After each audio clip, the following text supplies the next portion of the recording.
All right, ladies and gentlemen, I'm here with a very special guest, one of those faces that makes Focus Schools a special place that it is. How you doing today? I'm doing wonderful. Doing good. Well, first off, thank you for doing this. Thanks for asking me. I appreciate you. I know this will be very helpful and beneficial for the people that listen.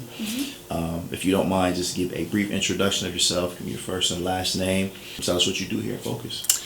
Well, I am Tiffany Delong. I am the Support Services Director for Focus Schools, all three. And I have been with Focus Schools for 20 years.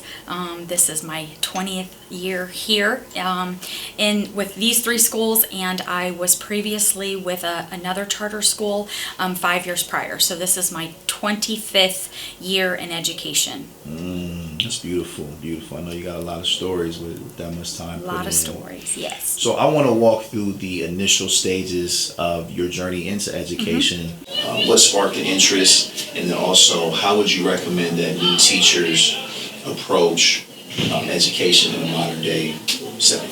My story has a really unique beginning. Three of my four parents are educators, and so I was raised in a home that valued education. I saw them go to school every day and work with their students and would come home with stories about how they impacted their lives. So I knew early on that I wanted to be in the schools. As far as my social work journey, it started when I was really young. My brother is a child cancer survivor, and I spent a lot of time at Children's Hospital growing up, and I feel like I knew really early that I wanted to do social work because I was constantly drawn to the student or to the patients that didn't have parents. They would be there day in and day out receiving treatment, and no one would visit them, and so I was constantly going in those rooms and playing with those patients. And I would ask my mom about, when are their parents coming to visit, or don't they have any visitors? And she would have to say, sometimes kids don't have family like you have. And so I think I identified that social work profession really early. And then when I got to college, I had a really unique opportunity to do a vision board, and one of the vision boards was I wanted to do education and social work. And my professor said, have you ever thought about school social work? And I said, no, not really. And I got a chance to explore that, and I knew right away that that's what I was going to do. So that was 30 plus years ago, and I've been here with Focus for 20 years, and then 5 years prior I was with a different school, so 25 years in education, and I couldn't imagine doing anything different. I absolutely love it here and love working with the students and love working with the teachers. If I had a chance to talk to somebody new that was in college and they were looking into the social work or the teaching profession, I would say that the number one thing to educating students is building a relationship and know who's in your classroom. Because if you show up and that student is just a number or a name, you're not going to get anywhere. But when you build a relationship with them and you know where they're coming from and who their parents are and what their strengths are and what their weaknesses are, you can really make an impact in their lives. That's good. That's really good.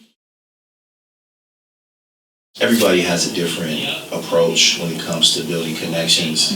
What would you say is one thing that you do to kind of bridge that gap between you and some of the students that you interact with? Yeah, that's a different story. When I was growing up, my second grade teacher, Miss Duff, I saw her as a person. I didn't just see her as a teacher. And I think I utilized that skill that she gave me or that she taught me, modeled for me really, and I let them just see who I am, my heart. I'm not anyone. I don't act like I'm anyone that I'm not. And, the students know that when I say I'm going to do something for them, I do it.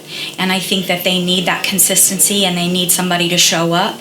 And once I show them that I'm the person that's going to show up, I think that, it's easy for them to trust me and build that relationship. That's really good. Yeah, so you mentioned your professor, and was it Miss Duffy? Yeah, Miss Duff, yep. So are there any other people in your life that you feel like kind of shaped the way that you interact with some of the students now, other than those two? Yeah, I think my parents, my brother. I had great models. I had great role models. I got to watch them in action. My dad was a coach, so he was a leader, and I saw him on the field. I was on the field with him, and I got to see how he changed the lives of people. My mom was a special ed teacher, and so I saw day in and day out the struggles that she had with students who didn't learn like normal students, and so I saw how flexible she was, and I think that that's formed me to lead and also be flexible at the same time. And then I just always use my brother's story. He's a fighter, and I always say, if he can do it, I can do it, and I want to instill, that in my students, that they can do whatever their heart is set on, and the goals that they want to achieve. So I just think that I had such great people around me showing me the way, and I think that that's what I want my legacy to be, is what their legacy was. If I could do that for someone or some people, I think that that's the way that we change the world, by doing that. Your brother's story, and it's funny how stories kind of shape the path that we take in our lives. That's obviously very inspiring. Yeah. Are there any other things that you kind of hold on to on the days where it does get difficult? What keeps you motivated? What's your why? Yeah, so it's funny because my why is I wasn't the best student. And I think if you asked all my friends in high school, I was the one that wasn't in National Honor Society. I didn't have the best grades. I was always very mediocre. But I had this in my head that I wanted to go away to school and experience a different life and meet different people from all different kinds, all different parts of the world. And my parents encouraged me to do that. They supported me while I did that. And I think while I was away at school, something in me just clicked, and it made me want to be one of those people that others could come to get help. And I think that drew me to getting my master's in education, completing my social work degree, and getting my license, and then following through with all the mental health classes that I've taken, and being able to help people with their mental health and their behavioral health. But I think that one defining moment probably was that I got to see a different world outside my small little town, and I realized, oh my gosh, there's so much more out here than just that 94 students that I graduated with, and I just wanted to be a part of it in some way, just a little part. That's awesome. Real quick, where did you go to school? I graduated from West Jefferson High School here in Columbus, near Columbus, just west of, and then my undergraduate degree is for University of Toledo, go Rockets, and my master's is at Capella University. Okay. So I did online. I had a little baby, so when I went back for my master's, I had to do two things at the same time. Yeah. I want to touch on the mental health piece, and I'm sure there's probably a lot of different reasons, but when did that become something that you recognized was an area that you wanted to explore a little bit more? My students opened the door for that. I encountered it 25 years ago when my students would come to school, and I would hear the trauma that they had encountered. And I thought, if I don't learn about this trauma and I don't hone in on this mental health, I'm not going to be successful at my job. I can't help them. And so I just dug deep and just kept digging, and I still dig. I think that there's going to be no end to my learning, and I think that my goal is to work with my staff, because obviously I have 7 other social workers that I work with, and so I lead them, and they count on me to bring them resources and help them. So I think that this is an ever evolving topic, the behavioral health and mental health field, and if we don't stay active and we don't attend conferences and we don't get educated, then we're not properly able to help our students. Our students aren't getting the help from us, then they're not going to be able to sit in a classroom and do their math, science, and social studies. It can't happen. It won't happen. I know with therapy, mental health related things, sometimes there's things that we deal with personally that kind of push us in the direction of wanting to learn more. I read the emails you send every morning. They're very inspirational. And it's crazy because at times it'll be something that hits home for Oh, me good. at the exact moment. So I appreciate you for Yeah, doing that. yeah. Is there anything that you dealt with on a personal level that you think also maybe kind of pushed you into wanting to learn more about? Yeah, my faith is really strong, and first and foremost, and I suffer from anxiety myself. And I used to say, because my faith in God is strong, that He will get me through, until I realized I can't help others unless I'm getting help.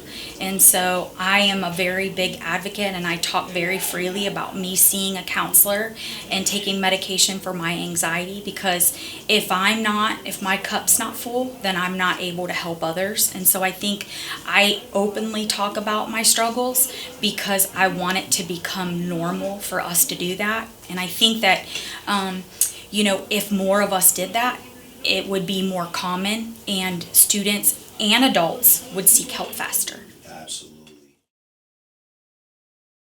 Yeah, one of the quotes that I was thinking the other day, but it's a popular phrase now, Jesus and therapy. Yep. Right? But I Yep. think sometimes we ignore or try to suppress what we can do practically Yep. and say, you know what, God will take care of this, Yeah. or, I don't have to do my part. Yep. And a lot of times when we partner with God for things, it's a partnership, right? We Yep. have a part to play, Yep. and He has a part to play. Yep. And it's interesting that that's a struggle a lot of people deal Yep. with, right? Especially in this type of profession. Yes, sir. Where you are encountering a lot of different people, a lot of different personalities. Yeah. If you have other things that you've either buried or haven't dealt with, all that stuff surfaces when you're Yeah. in conversation. Yeah. So that's a very common issue that a lot of people deal with, but they Yeah. don't talk about it. The other, social workers and educators deal with secondary trauma. So we have our students that come in and they're talking about all of their past issues or what's going on in their home. We take that home at night. And so if we don't have an outlet or a support group or a counselor or some trusted advisor that we can talk about all that stuff with, then we suffer because we're watching someone else suffer. So again, if we aren't treating our trauma, then we're not properly helping others. So. Top 3 movies Top 3 or movies. albums? Oh gosh. Well, I only listen to Christian and gospel. I don't listen to any secular music. That's been many years. So I wouldn't know what top albums are out there, so I won't mention albums. But I think it could be something. It don't have to be Okay. anything crazy. It could be gospel. Okay. I will go movies. Okay. So, right now, at this very moment, I think that how about I just say this? I enjoy watching Netflix. Any hot movie that's on, I like watching, shows that I can figure it out, the ending. I'm not really a lovey-dovey type of movie girl, but I will watch it. And I love going to, my sister and I go to the movies one Sunday every month. And so we watch whatever's hot then. So I watch a little bit of everything. When it's all said and done, and you kind of touched on this a little bit, Yep. so I want you to expound a little bit Yeah. more. When it's all said and done, how do you want to be remembered? Well, first and foremost, obviously, I want people to know that I love God and love others. That's number one for me.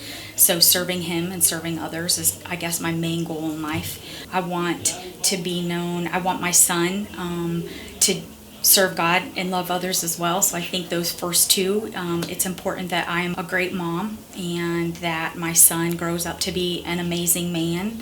And I think he's headed in that direction. But I think when it comes to serving others, that's what I want my legacy to be. Serving others and instilling that service into others so that, when I'm gone, people are still doing my work and our work and changing the world, changing Columbus one person at a time, I guess. There it is. Yeah. There it is. Yeah.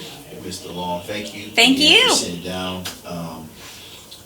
Thank you for your contributions. Thank over you. The last Yeah. 25 years. That's an incredible Yeah. milestone. They're blessed to have you. I'm blessed to have them. I'm looking forward to the next 25 years. How about 15? You're funny. All right.